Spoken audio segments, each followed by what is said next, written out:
নমস্কাৰ জনাইছোঁ সকলোকে। আনকালে সুধো ভিডিঅ' এটা আৰম্ভ কৰিলে আশা কৰোঁ সকলো ভালে আছেনে বুলি। আজি সেই কথা সোধাৰ কোনো যুক্তিযুক্ততা নাই বুলি মই ভাবিছোঁ, কিয়নো আজি কোনো ভালে থকাৰ প্ৰশ্নই নুঠে বোধ কৰোঁ। আজি সকলো ম্ৰিয়মান, দুখত সকলো ভাগি পৰিছে।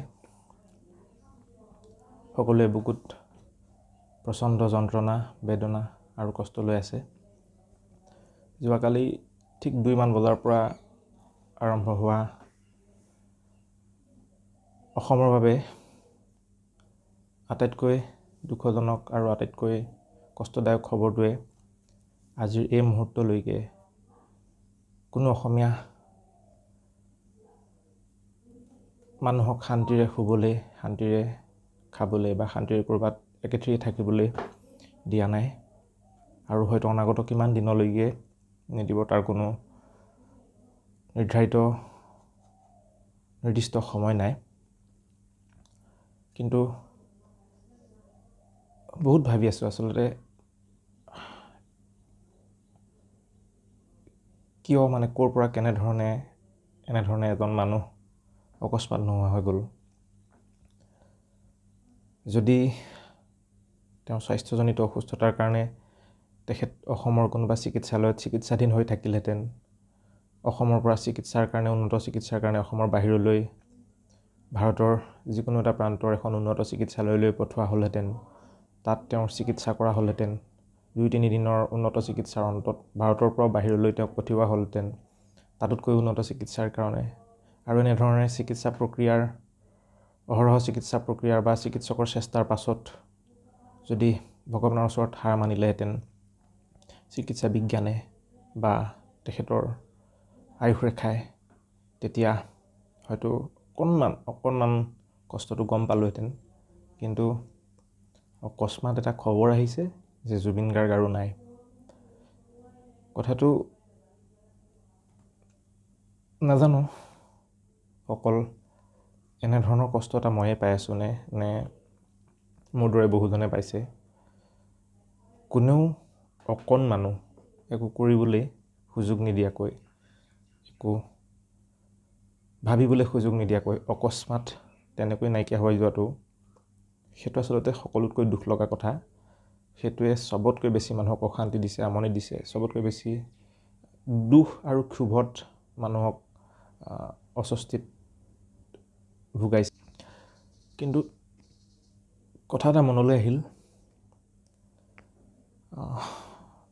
ৰাম অৱতাৰত মৰ্যাদা পুৰুষোত্তম ভগৱান শ্ৰীৰামচন্দ্ৰৰ যেতিয়া বিদায় বেলিকা হৈছিল, ভগৱানৰ কাষত প্ৰতি মুহূৰ্ততে তেওঁৰ ছাঁৰ দৰে, তেওঁৰ ৰক্ষকৰ দৰে, তেওঁৰ কাষত থকা তেওঁৰ সকলোতকৈ প্ৰিয় ভক্ত মহাবলী হনুমানজীয়ে যে ভগৱান শ্ৰীৰামচন্দ্ৰক যাবলৈ নিদিব, সেই কথাটো প্ৰভু শ্ৰীৰামচন্দ্ৰই খুব ভালকৈ অনুভৱ কৰিছিলে। আৰু সেইকাৰণে কাহিনী অনুসৰি ভগৱান শ্ৰীৰামচন্দ্ৰই কি কৰিলে, তেখেতৰ আঙুঠি এটা পাতালপুৰীলৈ দলিয়াই দিলে আৰু হনুমানজীক সেই আঙুঠিটো বিচাৰিবৰ কাৰণে পঠাই দিলে। আঙুঠিটো বিচাৰিবলৈ হনুমান যি মুহূৰ্তত ভগৱান শ্ৰীৰামচন্দ্ৰৰ ওচৰৰ পৰা পাতালপুৰীলৈ গমন কৰিলে, সেই সময়ত প্ৰভু শ্ৰীৰামক তেওঁৰ অনন্ত ধামলৈ যাবৰ কাৰণে বাধা দিওঁতা বা সেই প্ৰক্ৰিয়াত সন্মুখত প্ৰাচীৰ হৈ থিয় দিওঁতা যি একমাত্ৰ শক্তি আছিলে, সেই শক্তি তেওঁৰ পৰা আঁতৰ হৈ গ'ল আৰু প্ৰভু শ্ৰীৰামৰ অনন্ত ধামলৈ গমন কৰাৰ পথ সুগম হ'ল। এই কথাটো কালিৰ পৰা খুব মনলৈ এইকাৰণে আহি আছে, আমি মানি ল'ব লাগিব বা লৈছোঁ যে জুবিন দা আৰু ঘূৰি নাহে। কিন্তু জুবিন দা যদি অসমৰ মাটিত কিবা দুৰ্ঘটনাত পতিত হ'ল হয়, কিবা তেনেধৰণৰ আকস্মিক কিবা এটা ঘটিলহেঁতেন, বোধ কৰোঁ সমগ্ৰ অসমৰ আকাশ বতাহ বায়ু পানী সকলো জুবিন দাক উদ্ধাৰৰ প্ৰচেষ্টাত, জুবিন দাক ঘূৰাই অনাৰ চেষ্টাত ব্ৰতী হ'লহেঁতেন। কিন্তু জুবিন দাক আচলতে মই তুলনা কৰি কথাখিনি ক'ব বিচৰা নাই, কিন্তু এই কথাটো মোৰ খুব মনলৈ আহি আছে। প্ৰভু শ্ৰীৰামচন্দ্ৰই যিদৰে জানি বুজিয়ে হনুমানক তেওঁৰ পৰা আঁতৰাই পঠালে, ঠিক তেনেকৈ জুবিন দাই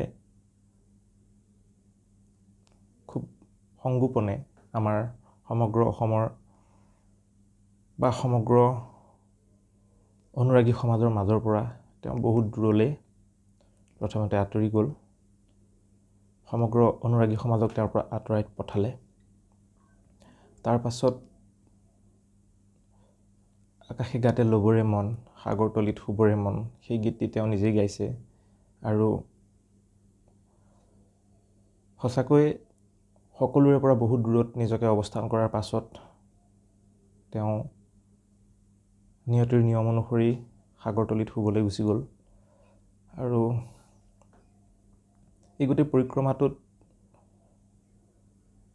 ভগৱান শ্ৰীৰামচন্দ্ৰৰ বিষয়ে শুনিলে যি ধৰণে এনেকুৱা এটা ভাৱ জাগ্ৰত হয় যে ইছৰাম, যদি সেই সময়ত হনুমানজী আঁতৰি নগ'লহেঁতেন, তেতিয়াহ'লে হয়তো প্ৰভু শ্ৰীৰামচন্দ্ৰই ত্ৰেতা যুগৰ সামৰণিৰ ফলস্বৰূপে তেখেত অনন্ত ধামলৈ গতি কৰিব নোৱাৰিলেহেঁতেন। ঠিক একেধৰণে আজি অনুভৱ হৈছে, যদি জুবিন দা অসমৰ মাটিত থাকিল হয়, অসমীয়া অনুৰাগী, তেওঁক ভালপোৱা সমগ্ৰ অসমীয়া ৰাইজৰ মাজত থাকিল হয়, বোধ কৰোঁ ইমান সহজ নহ'ল হয় তেখেতক ইমান আকস্মিকভাৱে বিদায় দিয়া, বা ভগৱানৰ পক্ষেও সম্ভৱ নহ'ল হয় ইমান সোনকালে তেওঁক আঁতৰাই লৈ যোৱা। গতিকে মই এয়া নিয়তিৰ এক খুব সুন্দৰ আৰু নিখুঁত পৰিকল্পনা বুলি ভাবি লৈছোঁ। কিন্তু বহু সময়ত জীৱনত এনেকুৱা হৈছে যে কোনোবা দূৰ সম্পৰ্কীয়, নিজৰ পৰিয়ালৰ, নিজৰ আপোন মানুহ কোনোবা ঢুকাইছে বুলি খবৰ পাইছোঁ, যাক জীৱনকালত সম্পৰ্কীয় হিচাপে বা আত্মীয় হিচাপে একো আৱেগিক সম্বন্ধ বা ঘনিষ্ঠতা নাই বাবে তেনে কোনো পাৰিবাৰিক আত্মীয়ৰ মৃত্যুত ইমান বেছি দুখ লগা নাই। অথচ এই যে মানুহজন গ'লগৈ, তেজৰ সম্পৰ্কীয় পাৰিবাৰিক আত্মীয়তকৈ বহুত ওপৰত, বহুত ঊৰ্ধত এটা এনেকুৱা দুখে খুন্দা মাৰি ধৰি আছে, যাৰ ফলস্বৰূপে না খাব পাৰিছোঁ, না শুব পাৰিছোঁ, না কিবা এটা স্থিৰেৰে কৰিব পাৰিছোঁ যোৱাকালিৰ পৰা। আৰু এই সকলোখিনিৰ কাৰণে অনুভৱ কৰিছোঁ আচলতে তেজৰ সম্পৰ্কতকৈ মনৰ, প্ৰাণৰ, আত্মাৰ সম্পৰ্ক সদায় ঊৰ্ধত। আৰু যি সম্পৰ্ক তেখেতে সমগ্ৰ অসমবাসীৰ সৈতে যি সম্পৰ্কৰে বান্ধ খাই আছে, এই সম্পৰ্ক আজীৱন থাকিব, এই আত্মাৰ বান্ধোন কেতিয়াও নিছিগে। যিদৰে প্ৰভু শ্ৰীৰামচন্দ্ৰই ৰাম অৱতাৰৰহে সামৰণি কৰিলে বা ত্ৰেতা যুগৰহে অন্ত পৰিল, কিন্তু তেখেতৰ প্ৰতি ভক্তি, শ্ৰদ্ধা সমগ্ৰ জগতে 4 যুগৰ আজি এই অন্তিম যুগতো সশ্ৰদ্ধাৰে বৰ্তাই ৰাখিছে। ঠিক একেধৰণেৰে আমাৰ খুব সকলোৰে মৰমৰ, আদৰৰ, হেঁপাহৰ আৰু শ্ৰদ্ধাৰ জুবিন গাৰ্গ দাদা, তেখেতকো সমগ্ৰ অসমবাসীয়ে যেতিয়ালৈকে অসমত ভাষা সাহিত্য, কৃষ্টি সংস্কৃতিৰ চৰ্চা সুস্থ ৰূপত অব্যাহত থাকিব, তেতিয়ালৈকে শ্ৰদ্ধাৰ জ্যোতিপ্ৰসাদ আগৰৱালাদেৱ, শ্ৰদ্ধাৰ বিষ্ণুপ্ৰসাদ ৰাভাদেৱ, শ্ৰদ্ধাৰ ভূপেন হাজৰিকাদেৱৰ দৰে আৰু তেনে নমস্য ব্যক্তিসকলৰ দৰে জুবিন দাক আমাৰ সমগ্ৰ অসমীয়াই আমি হিয়াত আলফুলে সযতনে সাঁচি ৰাখিম, তেওঁৰ সৈতে আত্মাৰ সম্পৰ্ক বৰ্তাই ৰাখিম, বজাই ৰাখিম। আৰু যি মানৱী জীৱন তেওঁ সামৰিলে, তেখেতৰ আত্মাই সদ্গতি পাওক তাৰে প্ৰাৰ্থনা জনাইছোঁ। আৰু আহ্বান কৰিছোঁ, যিহেতু তেখেতে নিজমুখে কোৱা কথা, তেখেতৰ মূল সুঁতি যোৰহাট, গতিকে তেখেতৰ সমাধিস্থল যোৰহাটতে স্থাপন হোৱাটো বিচাৰিছোঁ। আৰু তেখেতক ওচৰৰ পৰা কেতিয়াবা মন গ'লে চাব পৰাকৈ যোৰহাটতে পাই থকাটো বিচাৰিছোঁ। মনত বহুত কথা গুজৰি গুমৰি আছে যদিও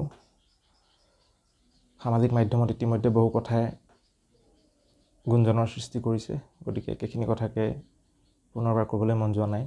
যদি এই মৃত্যুত কাৰোবাৰ অকণমানো গাফিলতি ৰৈ গৈছে, কাৰোবাৰ অকণমানো ভুলৰ বাবে এটা হীৰাৰ টুকুৰা অসমৰ পৰা নোহোৱা হৈ গৈছে, তেন্তে আশা কৰিম যাতে তাৰ নিৰপেক্ষ আৰু সুস্থ বিচাৰ হয় আৰু তাৰ যাতে উচিত তদন্ত হয়, তাৰে কামনাৰে আজিলৈ সামৰিছোঁ ভিডিঅ'টো। নমস্কাৰ।